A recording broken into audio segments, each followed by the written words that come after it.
Haleluya. Hanya di dalam Tuhan ada kekuatan, hanya di dalam Tuhan ada perlindungan, hanya di dalam Tuhan ada perkara besar.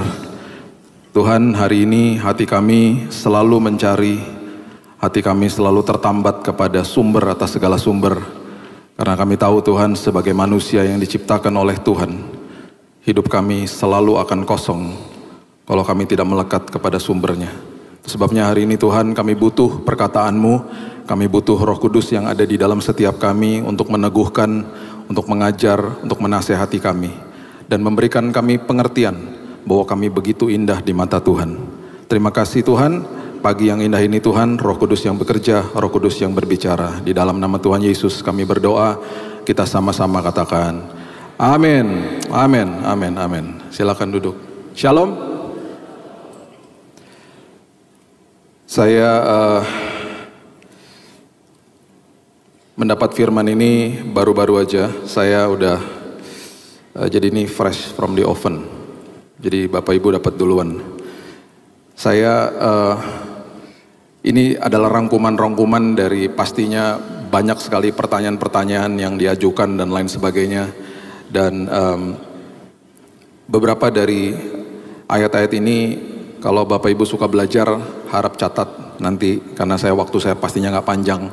Ini bahannya banyak sekali, tapi catat aja, ikuti perlahan-lahan, dan saya berdoa ini menjadi sebuah pengertian yang terus membebaskan kita, karena firman Tuhan itu sangat dahsyat dan harus dimengerti dengan benar. Jadi prinsipnya begini, hari ini kita mau belajar begini, kita ini nggak akan pernah bisa sempurna.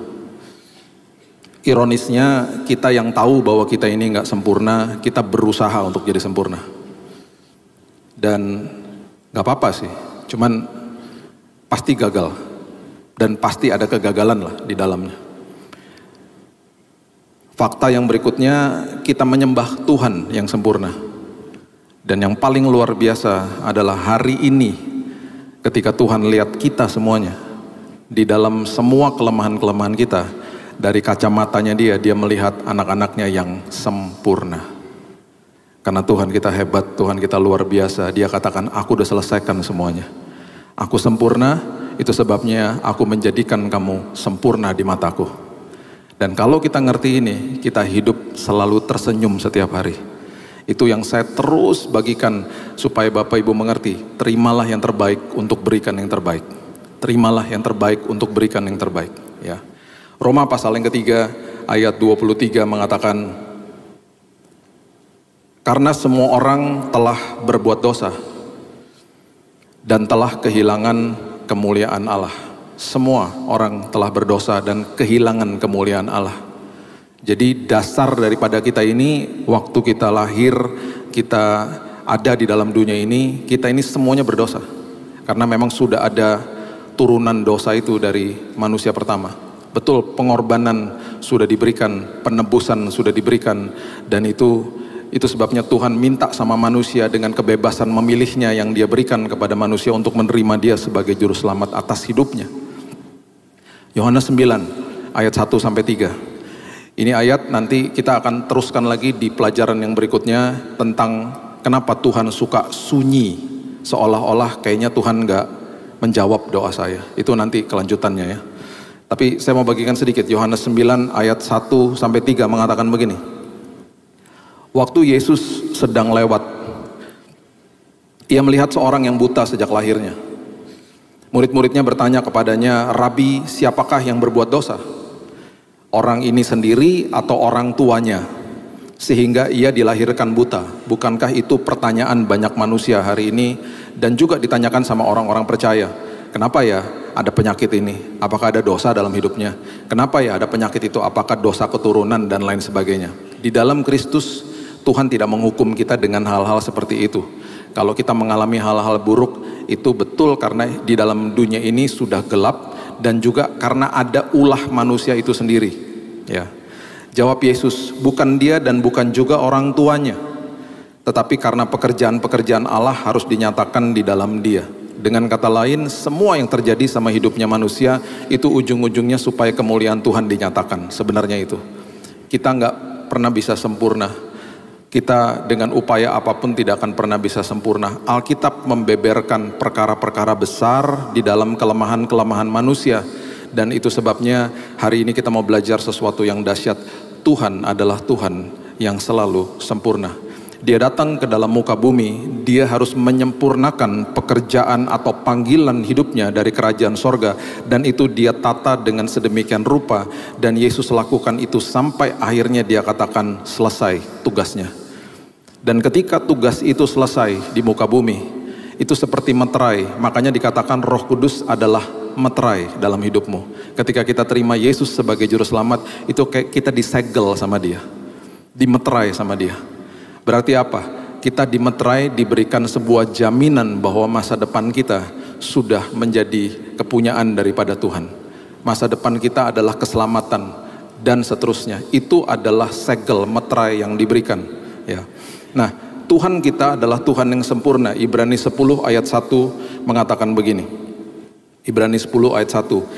Di dalam hukum Taurat hanya terdapat bayangan saja. Terdapat bayangan saja dari keselamatan yang akan datang. Jadi semua pengorbanan-pengorbanan dilakukan itu bayangan atau metafor akan sesuatu yang akan datang, yaitu Yesus. Dan bukan hakikat dari keselamatan itu sendiri, jelas sekali ya. Karena itu dengan korban yang sama, pengorbanan yang sama, setiap tahun terus-menerus dipersembahkan, hukum Taurat tidak mungkin menyempurnakan mereka yang datang mengambil bagian di dalamnya. Dengan kata lain, kalau hari ini kita masih berkutat di dalam pengertian seperti ini, kita tidak akan bisa menerima akhirnya atau merasakan kesempurnaan yang Tuhan sudah siapkan bagi kita. Dengan kata lain, setiap tahunnya itu di Atonement Day, di hari pendamaian, itu ada hewan-hewan yang dibawa, khususnya ketika diberitahu kepada bangsa Israel di Paskah yang pertama, ketika mereka mulai melakukan sebuah pengorbanan, mereka harus, atau imam besar harus examine atau harus melihat anak domba itu yang akan dikorbankan harus tanpa celah, harus tidak bercelah, harus sempurna maksudnya. Keluaran 12 ayat yang kelima mengatakan begini. Keluaran 12 ayat yang kelima. Anak dombamu itu harus jantan, tidak bercela, berumur setahun. Kamu boleh ambil domba atau kambing. The lamb that is without blemish, bahasa Inggrisnya. Anak domba yang tanpa celah ketika dikorbankan. Dan ini tiap tahun, ini yang dijelaskan sama Ibrani. Pada hakikatnya itu semuanya yang dilakukan setiap tahun tidak akan pernah bisa menjadi kesempurnaan bagi kita. Tidak pernah akan menjadi sebuah penebusan yang sempurna bagi manusia. Dan itu sebabnya dilakukan tahun demi tahun. Dan ini sekali lagi dikatakan Alkitab adalah bayangan tentang apa yang akan hadir di dalam hidup manusia ketika akhirnya Yesus hadir. Semua yang tertulis, yang ditata di dalam firman Tuhan kemudian terjadi sama hidupnya Yesus, dan itu didokumentasikan. Dan Alkitab itu selalu detail.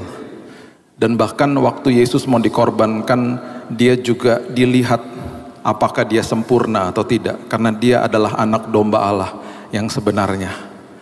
Dan ketika dia hadir di depan Pilatus, Pilatus katakan begini sampai 3 kali.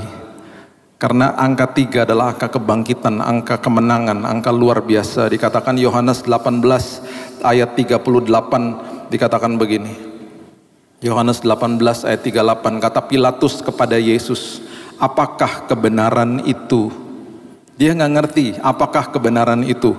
Sesudah mengatakan demikian, keluarlah Pilatus lagi mendapatkan orang-orang Yahudi dan berkata kepada mereka, aku tidak mendapati kesalahan apapun padanya.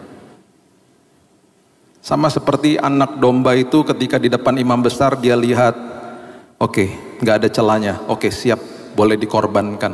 Oh ini nggak bisa, ini ada celahnya, ini ada lukanya, nggak boleh yang ini, ambil yang lain. Yesus juga begitu, berusaha dinilai apakah dia sempurna atau tidak. Yohanes 19 ayat 4. Hal yang kedua, Yohanes 19 ayat yang keempat. Pilatus keluar lagi dan berkata kepada mereka, lihatlah, aku membawa dia keluar kepada kamu. supaya kamu tahu bahwa aku tidak mendapat kesalahan apapun padanya, pada Yesus. 2 kali. He is very perfect. Dia sempurna. Aku tidak bisa menemukan kesalahan dalam dirinya. Yang ketiga, ayat yang ke-6, Yohanes 19. Ketika imam-imam kepala dan penjaga-penjaga itu melihat Yesus, melihat dia, berteriaklah mereka, salibkan dia, salibkan dia. Atau kalau masa perjanjian lama, korbankan dia, supaya kami ditebus akhirnya. Kata Pilatus kepada mereka, ambil dia dan salibkan dia, korbankan Yesus. Sebab aku tidak mendapati kesalahan apapun padanya. Kenapa? Karena sama seperti anak domba di zaman perjanjian lama, without blemish, tidak ada celanya, Yesus pun tidak ada celanya. Dia menjadi anak domba Allah yang tanpa celah dan dikorbankan untuk kita, supaya kita yang tidak sempurna hari ini kita disempurnakan karena karyanya dia. Itu Yesus. Itu sebabnya kalau kita mengerti dan kita terima ini setiap hari, betapa merdekanya hidup kita. Dan kita kalau bangun pagi, walaupun ada masa-masa sulit dalam hidup kita, kita akan selalu tersenyum. Karena kita tahu kita menyembah sumber atas segala sumber. Matius 5 ayat 48. Ini adalah ayat yang sering kali ditanyakan kepada saya. Dan ayat ini adalah, kalau saya katakan dalam tanda kutip, ayat yang membawa masalah kepada banyak orang yang hanya membaca secara literal saja. Ya, kita lihat ayat ini supaya Bapak Ibu dijelaskan, supaya mengerti. Kalau baca ayat ini, baca dari pengertian yang benar. Matius 5 ayat 48 dikatakan, karena itu haruslah kamu sempurna. Kita stres langsung bacanya. Sempurna. Sama seperti Bapamu yang di sorga adalah sempurna. Waktu kita baca ini, kita akan katakan, gimana caranya?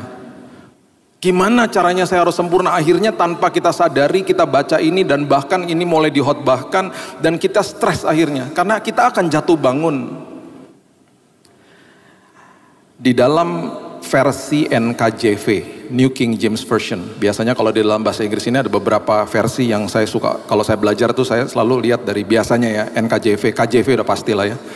NLT, ya NIV Message, YLT juga bagus, Amplified juga bagus. Itu adalah versi-versi yang bisa membuat sebuah kalimat atau ayat itu membawa pengertian yang lebih benar. Dikatakan, therefore, NKJV ya, you shall be perfect. Kamu akan disempurnakan. Kamu akan komplit, dikatakan. Itu maksudnya. Just as your Father in heaven is perfect, seperti Bapakmu yang di sorga sempurna, kamu akan disempurnakan. You shall be perfect. Itu maksudnya. Jadi pengertiannya harus benar dulu. Nah, kata perfect atau kata sempurna di Matius 5 ayat 48 itu artinya telios. Telios itu adalah arti kata yang sangat hebat, karena telios itu adalah arti kata yang juga artinya teleo. Akar kata daripada kata tetelestai. Dan itu sebabnya ayat ini, dan kemudian kalau kita baca Yesus katakan selesai di kayu salib, pengertiannya, kata dasarnya adalah teleo, sama. Jadi kalau kita baca Matius 5 ayat 48 dan kita baca Yohanes 19 ayat 30, itu sama artinya. Yohanes 19 ayat 30, coba lihat. Sesudah Yesus meminum anggur asam itu, berkatalah ia, sudah selesai. Yang sering kali kita mendengar kata tetelestai, akar katanya adalah teleo. Ya. Teleo itu adalah kata kerja, is a verb. Itu katanya sama seperti yang tadi kita baca di Matius 5 ayat 48. Lalu ia menundukkan kepalanya dan menyerahkan nyawanya. Ia menyerahkan nyawanya loh. Dia nggak bisa dibunuh sama siapapun. Ia yang menyerahkan nyawanya. Kita udah pernah belajar di Paskah yang lalu bahwa dia adalah satu-satunya pribadi yang tanpa dosa. Kematian sudah ada. Kematian nggak bisa bunuh manusia sejak awal. Makanya Tuhan bilang jangan makan buah itu. Kalau kamu makan buah itu, you will activate death. Kamu akan mengaktifasi kematian. Kamu pasti mati. Dengan dosa, dosa adalah kuasa diberikan kepada kematian. Kematian berkuasa. Kematian bisa bunuh kamu. Itu artinya. Jadi kamu jangan buat dosa. Jadi kuasa daripada sebuah kematian adalah dosa. Kalau nggak ada dosa, kematian akan tetap statusnya sebagai kematian, tetapi tidak bisa bunuh manusia. Waktu Yesus hadir, pribadinya dia adalah pribadi yang tidak ada dosanya. Arti kata menyerahkan nyawa adalah dia berhadapan sama kematian, dan dikatakan di Alkitab, your word is above your name, firmanmu melebihi namamu. Dia selalu abide to the word, dia selalu ada di bawah firmannya. Dia adalah Allah yang integritas, wholeness, kudus artinya. Jadi dia harus abide juga, dia harus tunduk kepada firmannya dia. Jadi dia nggak sembarangan, dia datang kepada kematian. Mungkin ini bahasa saya, kematian mungkin tanya sama dia, saya nggak bisa bunuh kamu, kan kamu nggak ada dosanya. Dia katakan, oh bisa, saya akan ambil semua dosa manusia, bahkan yang belum lahir, saya timpakan ke atas diri saya. Sekarang saya berikan kamu kunci, kamu tervalidasi, kamu bisa bunuh saya. Itu arti menyerahkan nyawa. Gak ada orang bisa bunuh dia. Dia adalah Allah, Elohim. Dia serahkan nyawanya dengan cara seperti begitu. Sekarang kamu bunuh saya, tapi saya akan pastikan di hari yang ketiga saya akan bangkit dari kematian. Saya akan kalahkan kamu. Sehingga hari ini semua anak-anakku tidak akan lagi mengalami yang kematian, namanya hanya meninggalkan bumi. Karena orang Kristen di detik dia tutup mata, di detik yang sama dia bangkit di pangkuan Bapa di sorga. Kematian dikalahkan sama dia. Itu Yesus. Itu arti menyerahkan nyawa. Itu arti bahwa hidup kita disempurnakan secara luar biasa. Dia harus selesaikan tugasnya, dia harus selesaikan karyanya dia. Itu sebabnya Lukas 13 ayat 31 sampai 32 mengatakan begini. Lukas 13 ayat 31 sampai 32. Pada waktu itu datanglah beberapa orang Farisi dan berkata kepada Yesus, "Pergi, tinggalkan tempat ini. Herodes hendak membunuh kamu. Udah pergi aja, jangan di sini." Jawab Yesus katanya, "Pergilah dan katakan kepada si serigala itu, aku mengusir setan menyembuhkan orang pada hari ini dan besok pada hari yang ketiga aku akan selesai. Aku harus selesaikan karyaku karena aku mau menyempurnakan semua anak-anakku. Karena mereka tidak akan pernah bisa sempurna tanpa saya." Itu maksudnya. Itu sebabnya di Ibrani pasal yang kelima ayat yang ke-9 mengatakan begini. Ibrani pasal yang kelima ayat yang ke-9. Sesudah Yesus mencapai kesempurnaannya, selesai tugasnya, tetelestai, teleo, selesai. Ia menjadi pokok keselamatan yang abadi bagi semua orang yang taat kepadanya. Nah, sekarang kita bicara setelah kita mengerti ya prinsip-prinsip ini. Saya nggak sempurna, saya menyembah Tuhan yang sempurna, yang sudah menyelesaikan karyanya. Sekarang pertanyaan kita, tapi kan Pak, tiap hari saya melakukan banyak kesalahan. Saya kan pasti jatuh bangun dan lain sebagainya. Apa yang Alkitab katakan tentang itu? Yesus sudah sempurna, hari ini dia lihat kita dari kacamata lensa kasih karunia, dia menyempurnakan kita. Dasarnya ini dulu, Ibrani pasal yang ke-12 ayat 23. Waktu kita terima Yesus sebagai juru selamat, sepertiga daripada kita sudah disempurnakan. Apanya? Rohnya. Tubuhnya masih tubuh yang fana, nanti satu hari kita dipisahkan dari tubuh ini. Semua yang kita lihat hari ini, Bapak Ibu lihat saya lihat Bapak Ibu, semuanya tubuh ini semuanya nanti akan kembali ke dalam tanah. Semuanya ini sementara, nanti kita digantikan dengan tubuh yang mulia. Tidak akan ada lagi duka air mata nantinya. Kita akan dipisahkan, roh dan jiwa kita hidup selama-lamanya. Hari ini terjadi sebuah pembaharuan budi. Setelah terima Yesus sebagai juru selamat, kita dibenarkan, justified. Hari ini kita mengalami proses namanya sanctified. Kita apa? Kita dikuduskan tiap hari. Sebentar kita lihat ayatnya. Dan pembaharuan budi. Tiap hari, sekolah kehidupan. Kita mikir, kita merasakan sesuatu, kita mengambil keputusan, kehendak kita dan lain sebagainya. Itu diperbarui tiap hari. Dan gak akan pernah bisa sempurna, tetapi disempurnakan. Itu maksudnya. Ya. Jadi Ibrani 12 ayat 23 dikatakan kepada jemaat anak-anak sulung yang namanya terdaftar di sorga, dan kepada Allah yang menghakimi semua orang, pada nantinya dihakimi semua orang, kepada roh-roh orang-orang yang benar yang telah menjadi sempurna. Roh kita disempurnakan, sepertiga daripada kita disempurnakan sudah. Jadi Tuhan melihat kita melalui Yesus, kita sudah disempurnakan. Nah sekarang ini yang jadi masalah besar. Ini pertanyaan banyak orang. Pak, saya susah hidup taat. udah pasti nggak mungkin lah saya bisa sempurna. Betul. Setiap hari manusia bisa melakukan dosa sengaja atau tidak sengaja. Ayat yang luar biasa, 1 Korintus 6 ayat 11 mengatakan begini. 1 Korintus 6 ayat 11. Beberapa orang di antara kamu demikianlah dahulu, tetapi kamu telah memberi dirimu disucikan, kamu telah dikuduskan. Oke?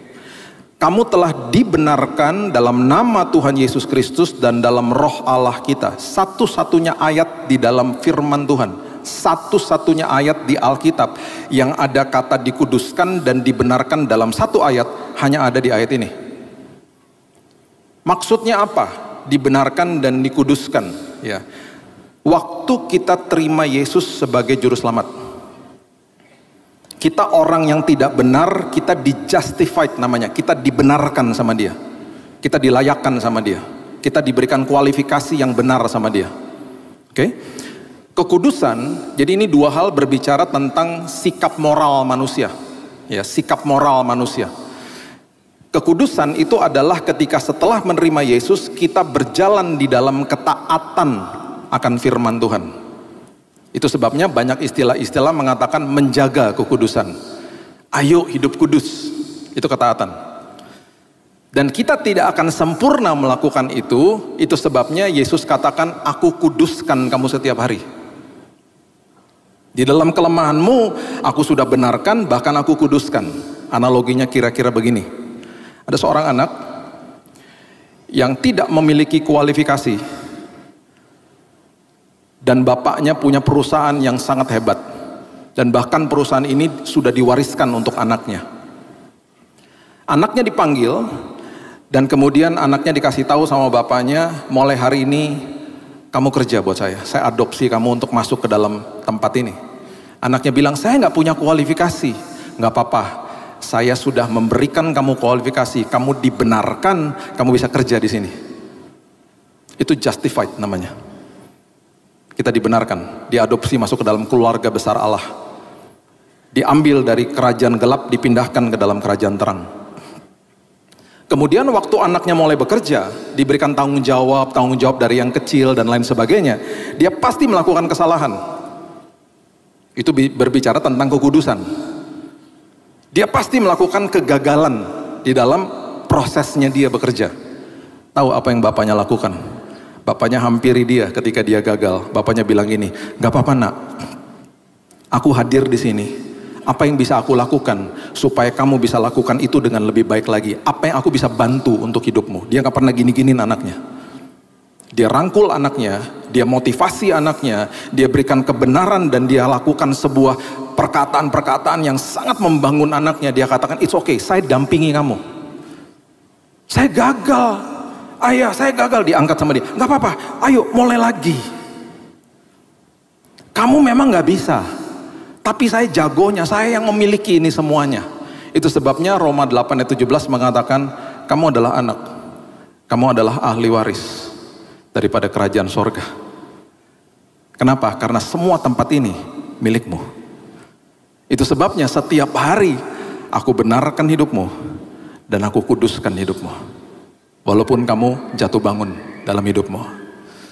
Ibrani 10 ayat 14. Ibrani 10 ayat 14.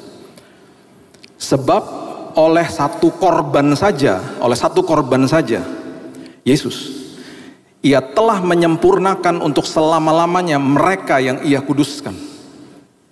Dia sempurnakan mereka yang Ia kuduskan tiap hari. Ya. Nah, ini saya mau kasih perbandingannya aja. Kasihan loh, manusia itu sejak awal, manusia kan cari penciptanya. Itu sebabnya manusia selalu cari Tuhan dalam hidupnya. Karena dia tahu tanpa dia sadari ada sosok pribadi yang lebih besar daripada dia. Bahkan orang ateis dan agnostik pun akan cari Tuhan dalam hidupnya. Semua manusia begitu, punya kecenderungan untuk begitu. Akhirnya karena tidak bertemu dengan Tuhan Allah Elohim yang menjadi pencipta hidupnya, El Elyon, El Shaddai-nya dia, akhirnya dia mencari Tuhan-Tuhan dalam hidupnya. Bisa berupa uang, bisa berupa ketenaran, bisa berupa apapun, Tuhan-Tuhan dalam hidupnya. Karena manusia akan cari sosok Tuhan dalam hidupnya yang dia harus sembah. Walaupun tanpa dia sadari, dia sudah menyembah hal-hal itu. Ya. Nah, kasihan, bangsa Israel juga begitu. Mereka ingin dekat kepada Tuhan mereka, tapi nggak bisa saat itu. Karena mereka ada dosanya, belum ada penebusan, mereka belum disempurnakan. Itu sebabnya Keluaran pasal yang ke-20 ayat 19 mengatakan begini. Keluaran 20 ayat 19. Mereka berkata kepada Musa, bangsa Israel berkata kepada Musa, engkaulah berbicara dengan kami. Kamu aja deh ngomong sama saya, maka kami akan mendengarkan.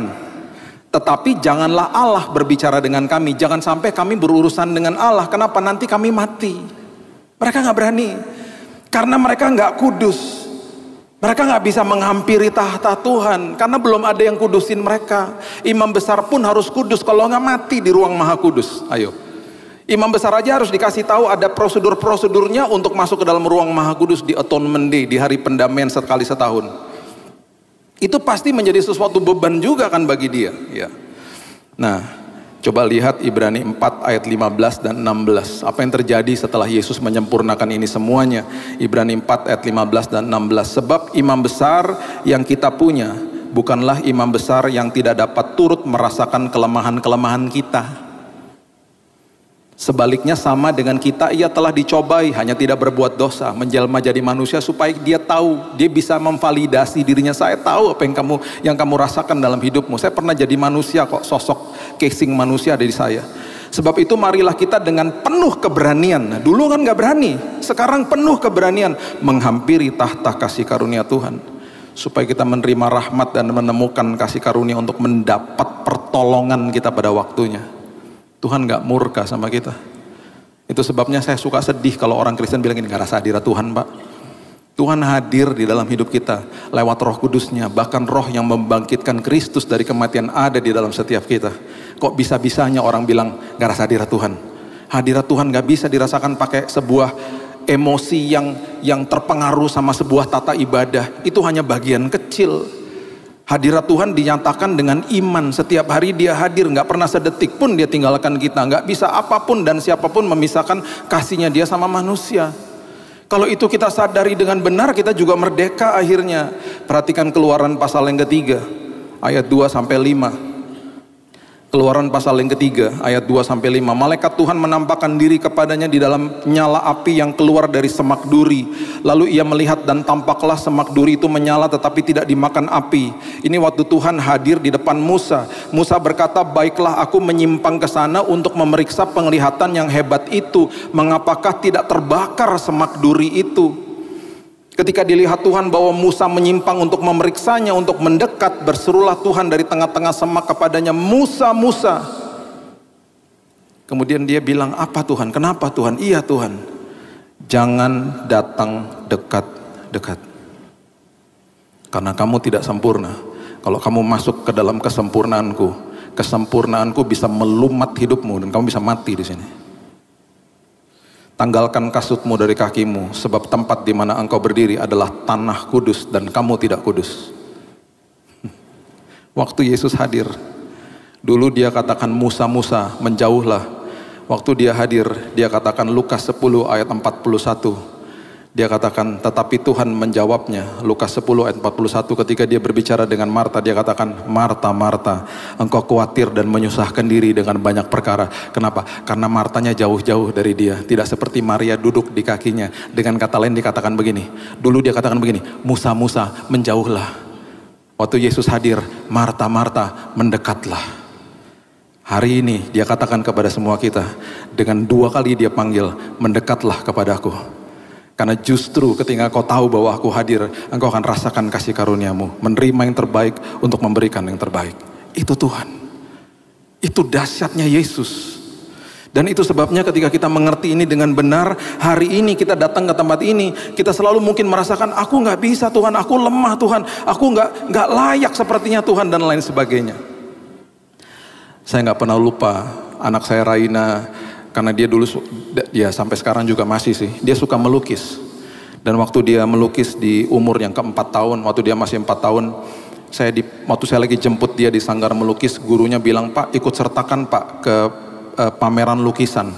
Karena anak ini nanti disuruh melukis, lukisannya akan dipamerin di pameran lukisan. Oh oke, saya bilang gitu. Saya nggak pernah lupa tuh tahun 2004, ada uang pendaftaran 300.000. Mahal banget mbak gitu. Iya pak, ada pendaftaran pak, nggak apa-apa ya pak. Ya udah. Terus saya hadir waktu hari peresmian pembukaan pameran lukisan. Saya belum lihat lukisan anak saya waktu saat itu. Saya duduk seperti bapak ibu, terus semua pelukis-pelukis ada di depan sini. Dari umur 4 tahun anak saya paling kecil sampai umur 70 tahun di depan pelukis-pelukisnya. Kemudian event organizer-nya bilang begini, Bapak Ibu sebentar lagi Bapak Ibu dipersilahkan masuk ke dalam ruang pameran. Pelukis-pelukisnya belum boleh dulu ya. Bapak Ibu kalau masuk diberikan waktu 20 menit. Kenapa diberikan waktu 20 menit? Karena semua lukisan-lukisan yang ada di tempat pameran lukisan itu dijual Bapak Ibu. Nanti kalau Bapak Ibu melihat lukisan-lukisan itu, kalau ada yang sudah ada tertera stiker warna oranye, itu berarti lukisan itu sudah terjual. Itu artinya ya. Nanti setelah 20 menit baru pelukis-pelukis ini boleh masuk ke dalam.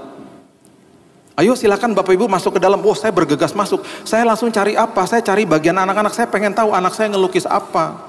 Saya bergegas lihat bagian anak-anak dan saya ketemu dari jauh kelihatan namanya Raina Abigail. Oh itu nama anak saya. Dan saya lihat dihargai 300.000.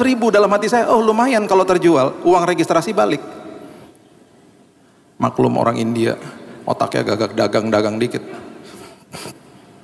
Saya mendekat. Terus saya mulai lihat lukisannya. Saya kan bukan orang ngerti lukisan, saya bukan orang seni. Jadi waktu saya lihat lukisan saya gini, ini ngelukis apa ya anakku ya?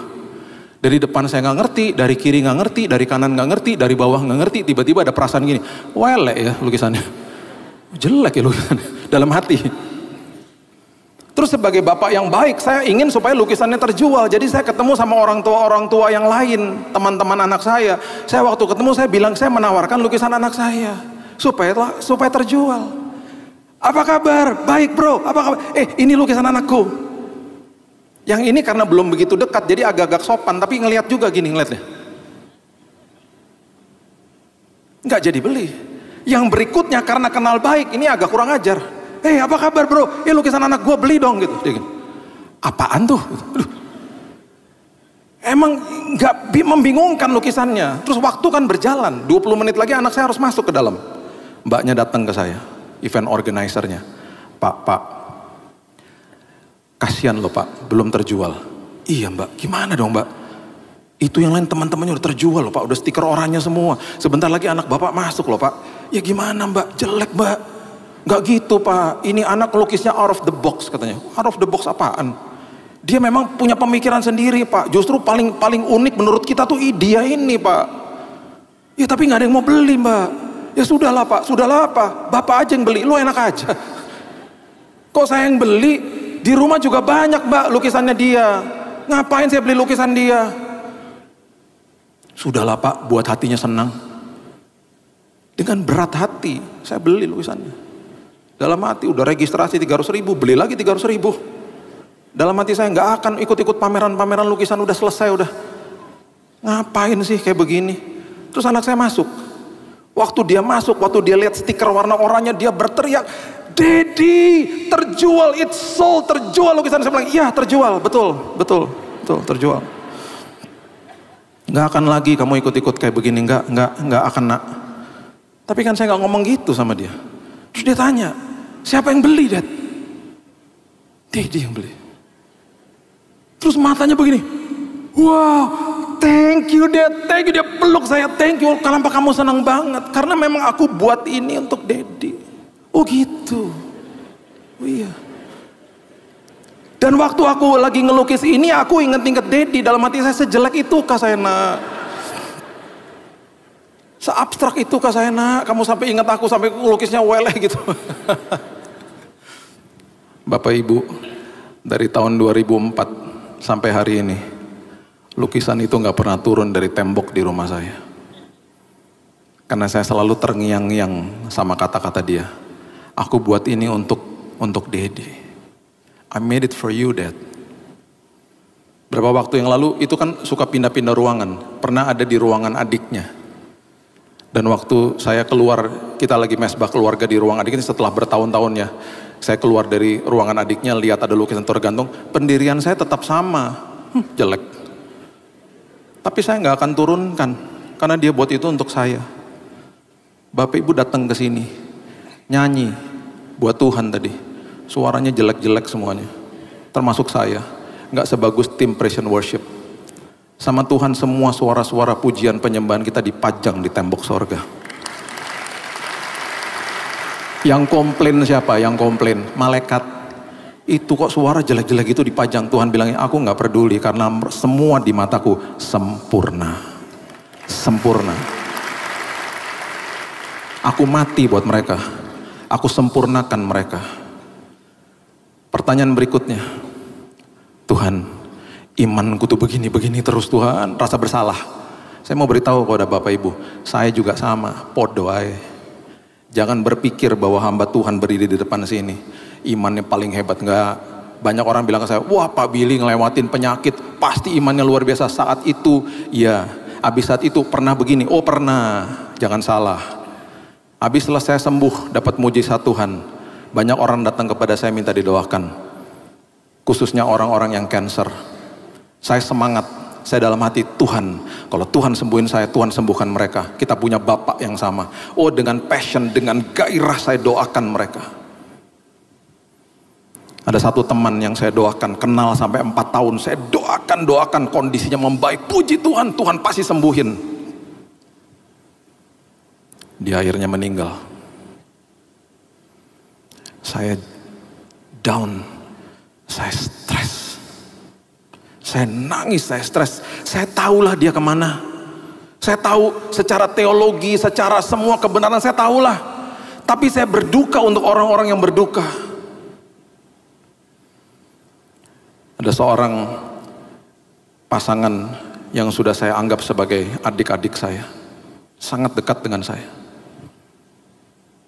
Kami doakan, mereka baru nikah 2 tahun, anaknya masih 1 tahun, istrinya kena cancer. Saya doakan, tiba-tiba remisi, wah luar biasa Tuhan, terima kasih Tuhan. Ada lanjutan kemo, tiba-tiba kondisinya drop, yang tadinya membaik, kondisinya drop. Dan di pagi hari, di hari Sabtu jam 6.30, suaminya telepon saya, Kak, istriku sudah pulang Kak, dipanggil Tuhan. Hancur saya. Hancur saya. Terus kita nih datang kepada orang-orang yang berduka. Kita berusaha menyempurnakan suasana, gak bisa. Bahkan nasihat saya, jangan ngomong-ngomong apa-apa sama mereka, dengerin aja. Kita kadang-kadang melakukan sebuah kata-kata atau memberikan kata-kata yang salah. Kita bilang apa sama mereka? Oh jangan sedih, enak aja, biarin dia sedih. Itu terapi buat dia sedih kok. Jangan sedih ya. Tuhan kekuatanmu jelas, kekuatan, tapi biarkanlah kau sedih. Akhirnya ngomongnya jadi salah. Orang-orang yang berduka, berikan pundakmu, biarkan dia nangis dan nangis sama-sama dia. Gak usah kasih kata-kata, gak akan bisa menyempurnakan. Yang bisa menyempurnakan hanya Tuhan, gak bisa kita. Berapa bulan lalu, setelah ibadah, ada seorang anak kecil dibawa kepada saya. Mungkin umurnya masih 4 tahun. 4 atau 5 tahun. Saya bilang sama dia, Adek, kita percaya ya Dek, Tuhan sembuhkan ya Dek. Iya Om, aku mau sembuh Om.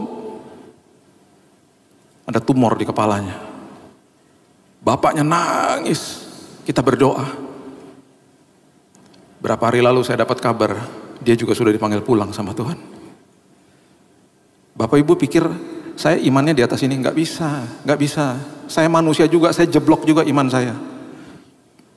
Jatuh iman saya. Bukan berarti saya nggak percaya sama Tuhan, bukan. Saya rasa lemah langsung imannya. Apakah saya mempertanyakan Tuhan? Tidak. Saya sedih aja buat mereka. Saya tahu kok Tuhan membawa kebaikan, saya ngerti itu. Tapi secara manusia saya berduka karena memang kita ini nggak pernah didesain untuk bisa sama orang kita kasihi. Tapi biarlah ayat ini menguatkan kita, Ibrani 12 ayat 2. Karena Tuhan mengatakan begini, Bill, aku pemimpin dan penyempurna imanmu. Sampai kapanpun Bapak Ibu, sampai kita dipanggil pulang sama Tuhan, iman kita akan begini-begini terus. Karena kita lihat apa yang terjadi di depan kita. Don't feel guilty. Kenapa? Karena inilah Tuhan kita. Ibrani 12 ayat 2. Marilah kita melakukannya dengan mata yang tertuju kepada Yesus. Apapun itu tertuju kepada Yesus. Yang apa? Yang memimpin kita dalam iman. Dia yang pimpin walaupun kita lemah dalam iman kita. Dan yang membawa iman kita kepada apa? Kesempurnaan. Gak bisa pakai usaha kita. Yang dengan mengabaikan kehinaan tekun memikul salib, ganti sukacita yang disediakan bagi dia yang sekarang duduk di sebelah kanan tahta Allah. Dia tahu dia menangis bersama-sama dengan kita. Satu hari ya, kalau nanti kita sudah ada di kekekalan, saya percaya kalau kita dibukain mata kita, kita bisa lihat masa lalu kita yang kita lalui sekarang ini. Alkitab mengatakan kita ada di bumi ini hanya 70, kalau kuat 80 tahun. Jangan sampai kita menyesal, kita lihat dulu kenapa ya aku banyak ngeluhnya. Nggak sebanding sama yang aku alami sekarang. Ini semuanya sementara. Tersenyumlah Bapak Ibu, karena banyak perkara besar yang nggak bisa kita lihat sama mata kita yang sudah disiapkan sama Tuhan untuk kita. Itu sebabnya walaupun imanmu begini-begini, dia katakan aku yang mimpin imanmu, aku yang menyempurnakan imanmu. Gak apa-apa, kamu keluh kesah sama aku, it's okay, karena memang kamu akan lihat begitu-begitu. Dan yang terakhir, justru di dalam kelemahan kita, itu kesempatan kita lihat kuasa Tuhan disempurnakan. 2 Korintus 12 ayat 9 mengatakan begini, tetapi jawab Tuhan kepadaku, cukuplah kasih karuniaku bagimu, sebab justru dalam kelemahanlah kuasaku menjadi sempurna. Sempurna. Justru di dalam kelemahan kita, dan kita akan terus ngalamin kelemahan-kelemahan dalam hidup, justru disitulah kita lihat kuasa Tuhan disempurnakan. Anak saya Raina waktu itu masih kecil, umur 5 tahun, kita lagi biasa kalau kita liburan kan kita cari kota yang bersih, cari kota di mana kita bisa jalan-jalan itu lama gitu ya. Saya lupa waktu saat itu kita habis makan siang, itu jam tidur siangnya dia. Jadi lagi jalan-jalan tiba-tiba dia tarik-tarik celana saya, "Dad, please lift me up, please gendong aku dong." Saya lupa itu jam tidur siangnya dia, dan kita lagi jalan lagi jauh mau mengunjungi beberapa tempat, jadi saya gendong dia. Ini anak bukan anak 1 tahun lagi, udah mulai berat badannya. Saya gendong, tiba-tiba di pundak saya rasa-rasa basah-basah. Oh, berarti ngiler udah. Berarti sudah tertidur lelap. Oh, saya nggak mau pindahin dia. Saya pegang pakai tangan kanan, saya ganti pakai tangan kiri. Saya kadang-kadang pakai 2 tangan. Saya nggak mau sampai posisi dia berubah. Kalau ada tempat duduk ya saya duduk, saya nungguin keluarga lagi ngapain-ngapain, saya duduknya di situ. Sampai kira-kira sudah 1 jam sampai di hotel, saya rebahkan dia di tempat tidur, dia tidur nyenyak. Di saat dia lemah, dia punya kesempatan merasakan kekuatan tangan bapaknya yang sangat terbatas. Apalagi kita. Saya tutup sama ini ya. Saya mulai berkhotbah dari tahun 98. Sudah 26 tahun saya berdiri di atas mimbar. Khotbah saya pertama itu di toko buku Immanuel, keluarga saya. Yang nyuruh khotbah tante saya, karena dia tahu saya baru bertobat tanggal 14 Agustus tahun 98. Di bulan Oktobernya dia dengar, dia bilang, "Bill, bawa firman dong." Karena saya kenal dan saya akhirnya mengiyakan. Saya tanya tante, "Berapa lama khotbahnya, sharingnya?" 30 menit ya. Saya tulis khotbahnya. Saya belajar di depan kaca berkhotbah. Setelah 10 menit selesai udah semua note-nya. Tuhan, nanti sisa 20 menit ngomong apa? Puji Tuhan, itu berlangsung dengan benar. Bapak Ibu tahu apa yang saya belajar? Saya hari itu deg-degan.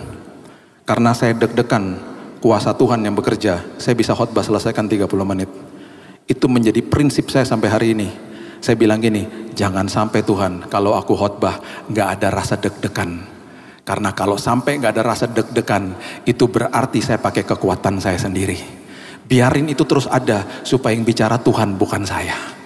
Supaya yang keluar Roh Kudus bukan kekuatan saya. Makanya saya mengamenkan pendeta-pendeta di Cina ketika mereka didoakan sama pendeta-pendeta dari Amerika. Mereka bilang ini, wow, di Cina ini banyak persekusi, banyak orang-orang dipersekusi. Kita doakan ya, semoga kalian itu tidak dipersekusi lagi. Sama seperti kami di Amerika, kami nggak ada persekusinya, gereja-gereja ditutup dan lain sebagainya. Pendeta dari Cina bilang gini, jangan Pak, saya nggak mau jadi gereja-gereja seperti Bapak. Justru di dalam persekusi seperti begini, kuasa Tuhan dinyatakan kami bertumbuh Pak. Nggak mau seperti Bapak, Bapak kan nggak bertumbuh.